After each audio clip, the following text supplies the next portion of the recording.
È chiaro che bisogna in questo frangente tutelare la Lega Nord, in particolare la Liga Veneta, che è stata un partner importantissimo in tutti questi anni e lo è ancora, diciamo, a grandissimi livelli. È fisicamente a Strasburgo in questi giorni, neoeletto europarlamentare del Carroccio, ma lo sguardo sul Veneto certo non manca. Chi il partito l'ha guidato nel territorio per 3 anni e mezzo, dalle macerie del dopo Tosi al 49% delle ultime elezioni.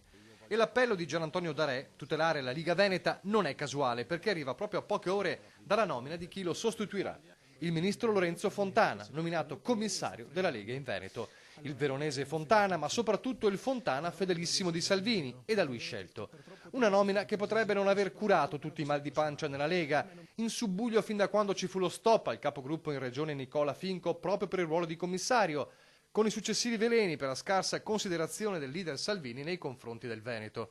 Anzi, la scelta di Fontana, secondo non pochi osservatori, potrebbe essere il primo passo della salvinizzazione del Carroccio in Veneto. Questi sono termini che non mi piacciono, che non ci sono e che non esistono. Esiste, diciamo, un leader in questo momento molto importante e carismatico, qual è Salvini.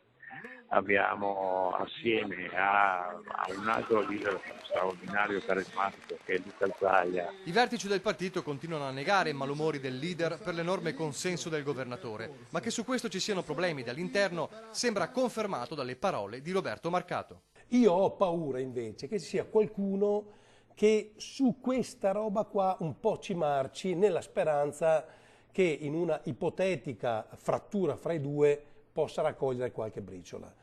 Però tranquillizzo tutti, anche questi... All'interno del partito? Sì, ho l'impressione che c'è qualcuno che soffia all'interno del partito su questa presunta divisione. Cioè lei dice non il PD, qualcuno della Lega? Ma sì, ma sicuramente. Da Strasburgo Darè cerca di gettare acqua sul fuoco, i contrasti ci sono sempre stati, dice, come dappertutto. Quando si fa il segretario si fanno delle scelte.